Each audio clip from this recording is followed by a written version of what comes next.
За сайн байцгаана уу. Энэ өдрийн мэндийг хүргэе. За бид нар өмнөх нэвтрүүлгээр Америкийн нэгдсэн улсын худалдааны тарифын тавилтыг болвол холбооны нөөцийн шүүхээс болвол нэг канселдчихсэн. Үр дүнд нь болвол $10 тол итгэл үзүүлж хөрөнгийн зах зээл өсчихсэн болвол өчигдрийн байдлаар буцаад байна. За одоо бид нар энэ чартыг харъя. Энэ $10-ын ханш. $10 индекс болвол өчигдрийн маягаар 139-т байсан болвол өнөөдрийн хамгийн дооцыг 99 рүү орж иж бүхлөдөн 100 пункт явуулт бол хийсэн юм болсон. Нэгсэндээ Дональд Трампын шийдвэр $10 унгаадаг. Дональд Трампын шийдвэр, Дональд Трампын бодлого ялагдах нь $10-т эерэг нөлөө үзүүлдэг процесс гарч байна. Өмнө сонгуулийн өмнө юу байсан?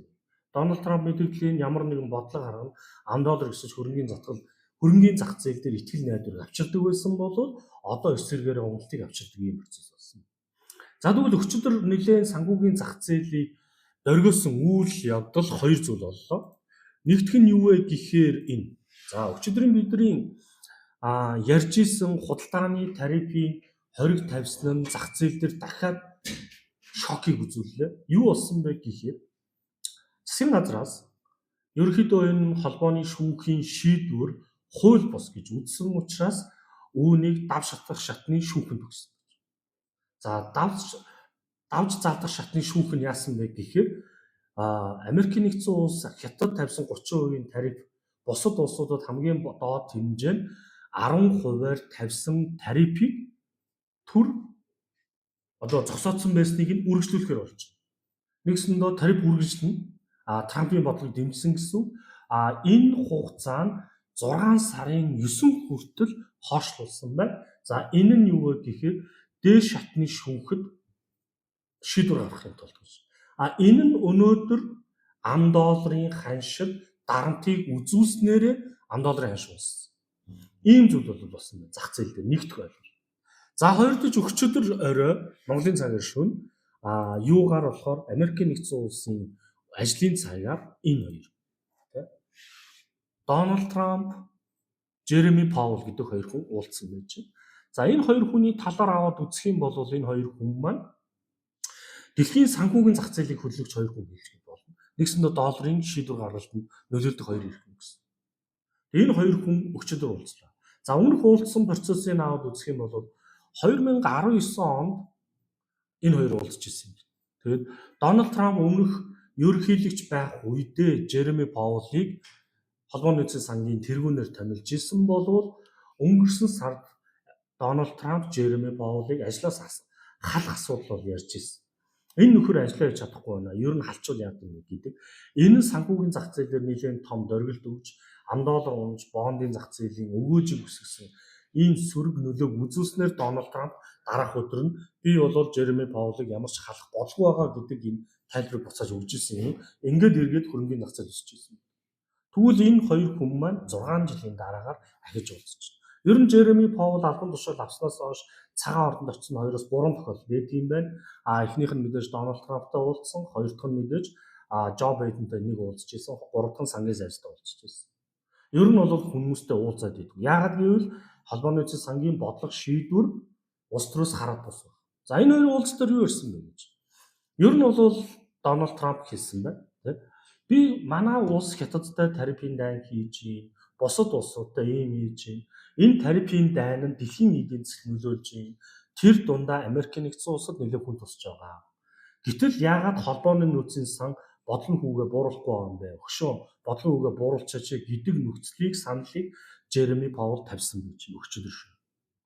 За Жереми Паул хариуд нь ямар нэгэн тодорхой хариу өгөөгүй. Тэгвэл өчигдөр холбооны нөөцийн сангийн хэвлэлийн баг хурлаасан.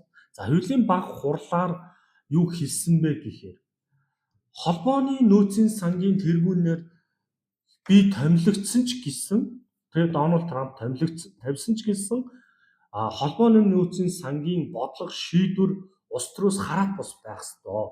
Би тэрийг хадгална гэдэг хариу дахиж өгсөн юм. Өнгөрсөн сарын инфляцийн мэдээ, ажилгүйдлийн мэдээг харахад тийм үү? Хоёул өсөх хандлагатай байна. Худалдааны дайны нөлөө одоо орж ирж байна. Гэтэл холбооны нөөцийн сангийн голлох бодлого бол нэгдэж бодлогын хүүг барьж инфляцийг барих хэрэгтэй байдаг. Хоёрдож инфляц гайгүй байвал бодлогын хүүгээр ажлын байрыг хадгалах, эдийн засгийн өсөлтийг дэмжих энэ хоёр бодлогыг барьдаг. Гэхдээ энэ хоёр бодлого бол зөрж явдаг. Яг тэгэхээр инфляц өсөөд эхлэхэд яг үндсэндээ нөгөө зах зээл дээрх долларын нийлүүлэлт ихсэн гэж үзээд үүнээсээ болоод эдийн засгийн өсөлт гардаг. Нэгсэндээ эдийн засгийн хэд их халалт нь илгээд инфляцийг үүсгэдэг гэсэн. Тэгэнгүүт инфляцаа барихын тулд хатуу бодлого барих нь бизнес эрхлэгчдийг хөнжидэг, эргээд эдийн засгийн онгодог ийм харилцан хамааралгүй бодлоготой.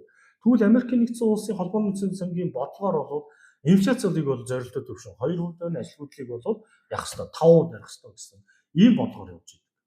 Гэтэл энэ хоёр бодлого сөөлжиж явах ёстой байтал одоо энэ 5 сарын тайлангаас харахад Америкийн нэгдсэн улсын инфляц бол өсөх талбартай 2.7 руу орж ирж байна. Инфляцийн түвшин бол ажилгүйдийн түвшин бол 4.6 руу орж ирж байна.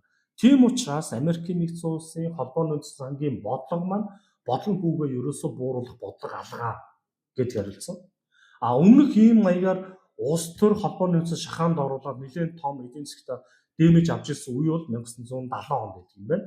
Тухайн үеийн Америкийн нэгдсэн улсын ерөнхийлөгч тухайн үеийн холбооны нөөцийн сангийн тэргүүнд санал тавьсан байна. Үндсэндээ та бодлогын хүүгээ бууруулаа гэдэг шахалт үзүүлснээс зах зээл дээр инфляцийн бол логцон бөөрөл гарч ирсэн.